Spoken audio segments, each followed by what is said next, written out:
Bahagyang gumalaw ang mga mata ni Lu Zeng at mabilis na naglaho ang Crimson Star Dragon Pattern Spear. Sa kabilang linya, isa itong abandonadong residential area na ginawang pansamantalang defense line.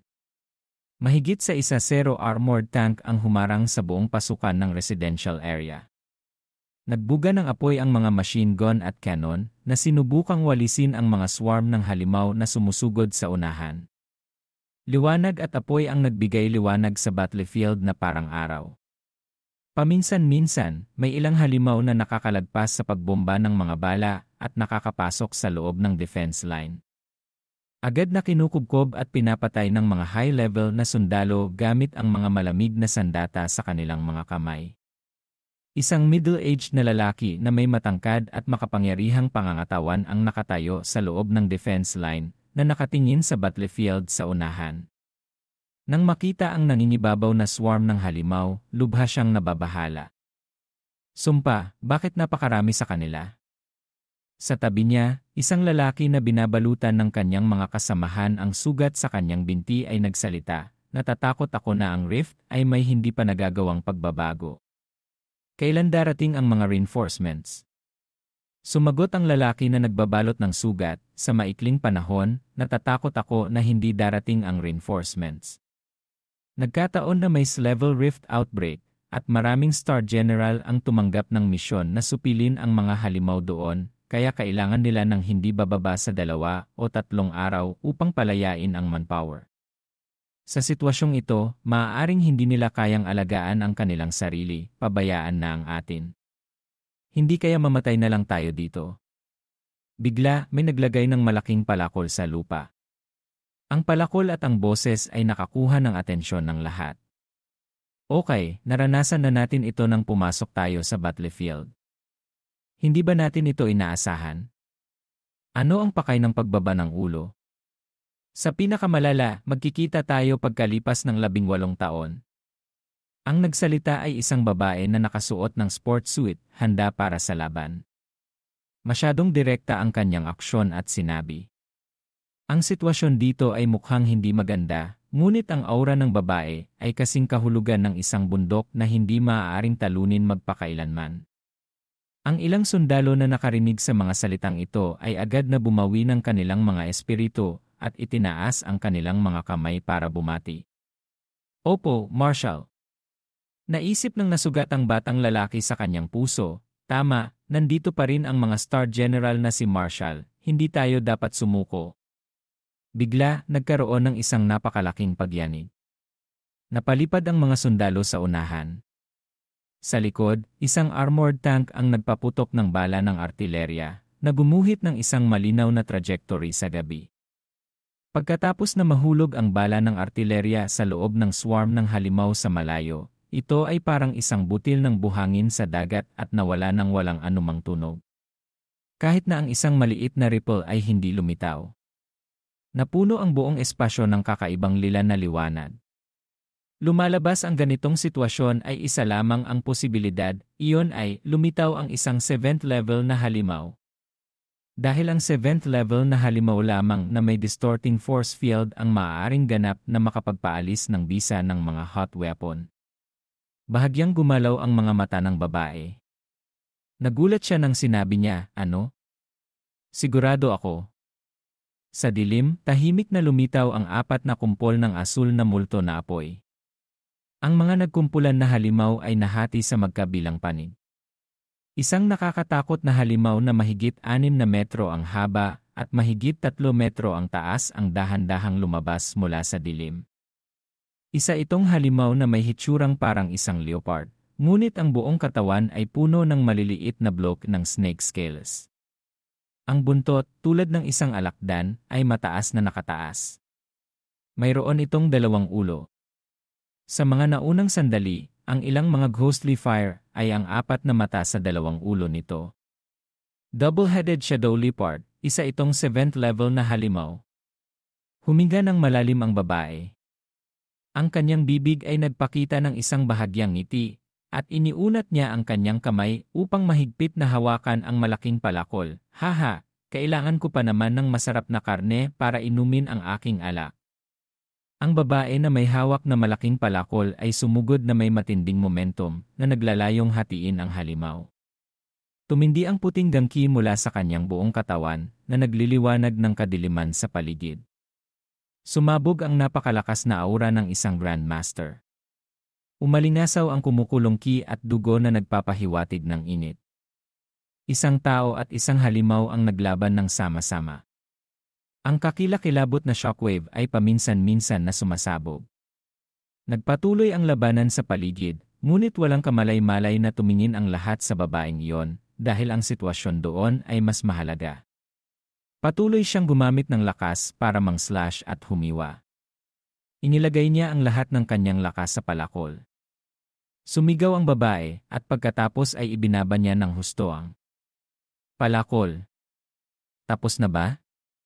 Bigla, isang figura ang lumipad palabas mula sa kinaroroonan ng babae. Nawala ang puting gangki na parang punit-punit na tela. Binagsak ng halimaw ang kanyang katawan sa lupa. Ang mga machine gun at magkakaugnay na firepower sa battlefield ay biglang tumigil. Ang tingin ng lahat ay sabay-sabay na tumingin sa babae.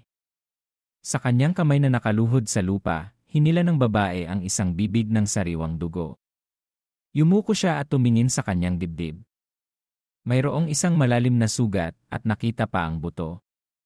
Hindi alam kung umiiyak o tumatawa ang babae. Nagtataka, ang halimaw ay ganoon nakalakas. 2. Lumabas ang 8 kumpol ng asul na multo na apoy. Ang 2 double-headed shadow leopard ay dahan-dahang lumabas mula sa dilim. Parehong 7th level na halimaw, ngunit ang isa sa kanila ay may bahagyang maliit na figure. Marahil isa itong babae. Nagmurahan ng babae, talagang isang grupo ng mga hayop. Ang shadow leopard ay dahan-dahang lumapit. Ang 2 double-headed shadow leopard na may matutulis na pangil ay napuno ng laway ang kanilang mga bibig. Sabay-sabay na ibinuka ng bawat isa ang kanilang mga bibig at umungol. Ang kanilang malupit na mga mata ay sabik na sumugod patungo upang punitin ang babae na nakaluhod sa unahan. Napasok ang babae sa isang estado ng pag-isip at pagkabalisa. Hindi kaya mamatay na lang ako dito? Ang mapunit ng 2 shadow leopard ay hindi magiging kaaya-aya. Direktang nakita ng mga tauhan ang eksenang ito at labis na nag-aalala. Sumigaw, Marshal!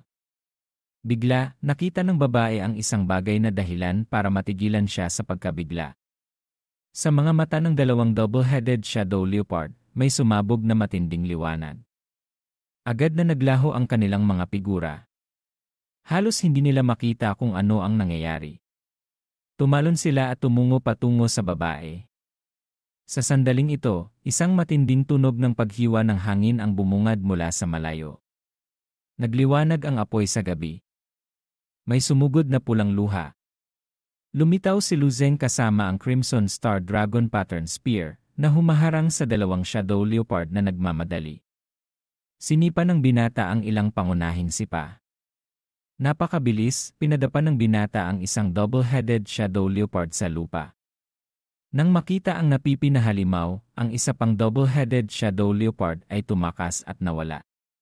Bumulong si Lu Zeng, napakapanganib. Kung mas mabagal lang ako ng kaunti, hindi ko sana naabutan.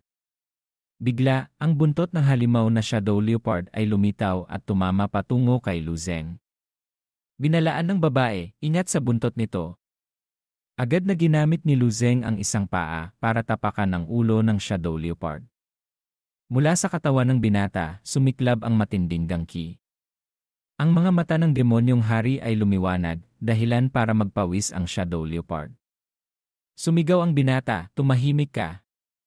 Ang ulo ay mukhang masunurin, ngunit ang buntot na may 3 matatalas na claws nito ay sumusugod pa rin. Hinaplos ni Lu Zeng ang ulo nito at mumiti, masarap pa rin ang karne ng 7th level na halimaw. Hindi magandang durugin ito. Huling beses, dinurog ko rin ito. Sa pagkakataong ito, tatahol lang ako ng mahina. Pitikin lang ng binata. Mabisang ginamit ang malalakas na puwersa, ang shadow leopard ay parang sasabog na ang utak. Dahil dito, sumisikot ang buntot. Sa nakikita ang eksenang ito, nabigla ang babae. Ang isang eksena ng pagkabigla. Agad na hinawakan ni Lu Zeng ang buntot na napilay at binalot ito sa katawan ng Shadow Leopard. Humalakhak pa rin ang binata. Nagbiro siyang binalot nito ang isang laso. Nang nabalot na ang dalawang forelimb nito, natapos ang Grand Cause. Susunod, ang gawain ng paglilinis ng miscellaneous monster.